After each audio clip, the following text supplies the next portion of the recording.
over 25,000 teachers after wage talks with the government recently hit a snag.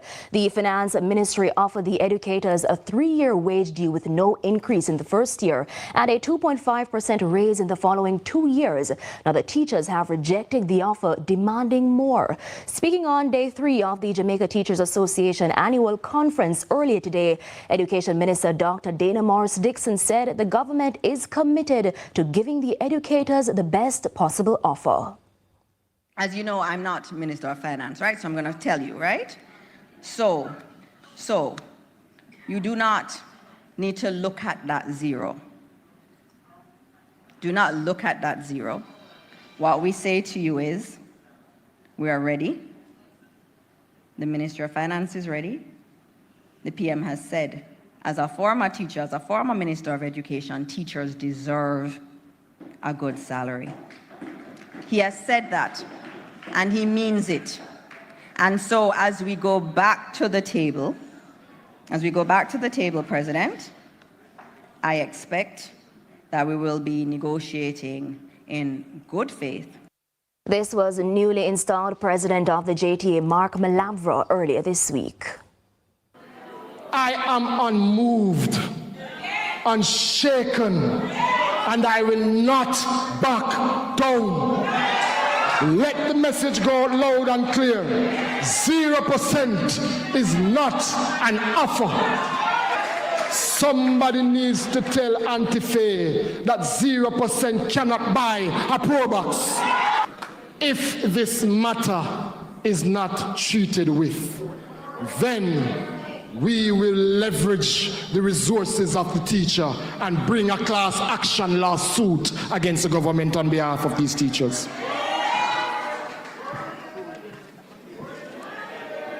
Worries in the dance. A CVM News follow-up, the police have recaptured and property occupied by several residents was demolished. The residents concede they received a verbal notice from authorities to vacate, but lament they have nowhere to go. Crystal Williams has the details. To me, I know them are going to finish them house there. A PNP are going to build them house there. PNP MP candidate for Central Kingston, Steve McGregor, made these promises at the PNP conference held on Sunday in Crossroads. As it relates to housing, we have found 3 locations where 500 houses can be set up in Central Kingston. The location that we found in the Raytown division along Hanover Street. The man them go break ground down there. One can imagine his bewilderment when he received the call while in church that one of the residents of Hanover Street was in the process of losing her home. Because him said that, this morning, peer bulldozer come, whoever well tear down, the people them up here run and grab them things, bed, everything mashed up. Nobody can cook, nobody can do nothing. Meanwhile, the constituency under the jurisdiction of the sitting member of parliament, Donovan Williams, was met with bulldozers as the only shelter she was barely holding on to was now being demolished. The UDC development where I do it, but you never build proper, do it small. So me the force go over because the rain has soaked me. And enough of my friends tell them to mash up on my that's them. The resident's neighbor says the JLP had expressed intentions to provide housing, but this is not the outcome she is witnessing. Them buy it and them go lick it down. Them give the resident photo pamphlet with pretty house for a bill. Fine. Them say them give them verbal notice for them to come up. My question is, verbal warning working at them their age, not written. The residents of Hanover Street are now left confused as they no longer believe their housing needs are a priority. Where's the humanitarian? Them say they are for the people. What people? Crystal Williams reporting for CVM News. Improved infrastructure is among the major agenda items for residents in Northwest Clarendon this election campaign. Speaking with CVM News on Monday, both candidates vying for the right to represent the constituency as the next Member of Parliament promised improvement. Crystal Williams reports. Northwest Clarendon, I go back to the People's National Party. We're not a representative. Can't wait for Mr. Hassan come back. Can't wait.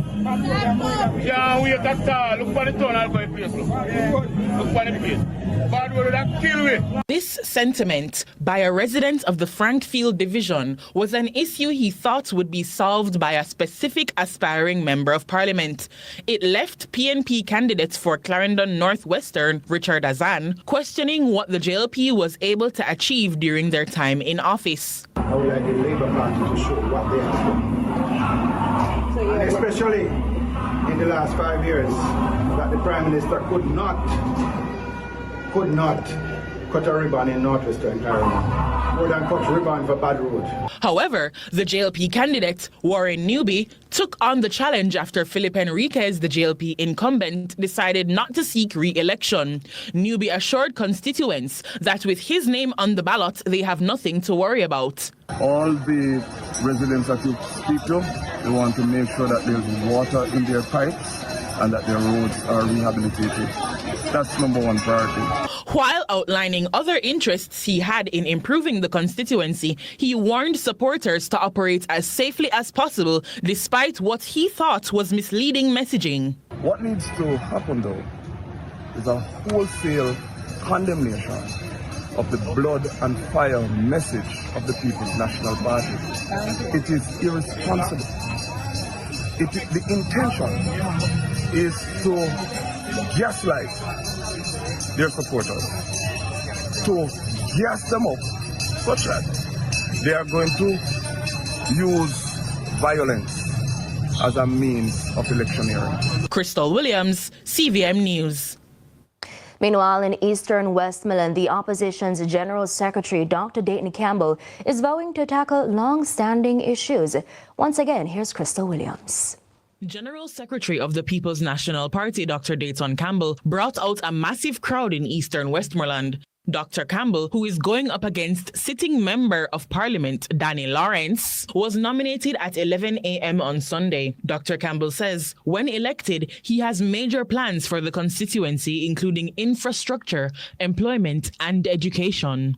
We'll move the time period for you to gain access to land from 6 years to 25 years. And then we're talking about employment. There's going to be great focus on agriculture, also small businesses and entrepreneurship, education right from early childhood up to tertiary healthcare, primary healthcare, tertiary healthcare. We're going to put a mobile clinic in place as well, a youth and community development, and there are some things. He also mentioned the focus on the removal of overtime tax, building a new fire station, and community centers for entertainment and youth engagement purposes, while still meeting the everyday needs of the people. We also plan to put up at least $1 million that will be available to persons who are doing their round robin so they can get a loan. And when they keep it, they can rotate it so other persons can benefit. And we'll have a one-stop shop for approval of permits. When asked about his opponent, he says he was not perturbed. We're running against a target. There is overwhelming support of the PNP in the constituency, and we know we'll hit our target. And so, we're fine. Crystal Williams reporting for CVM News. And we head to a break, but stay with us. More local stories.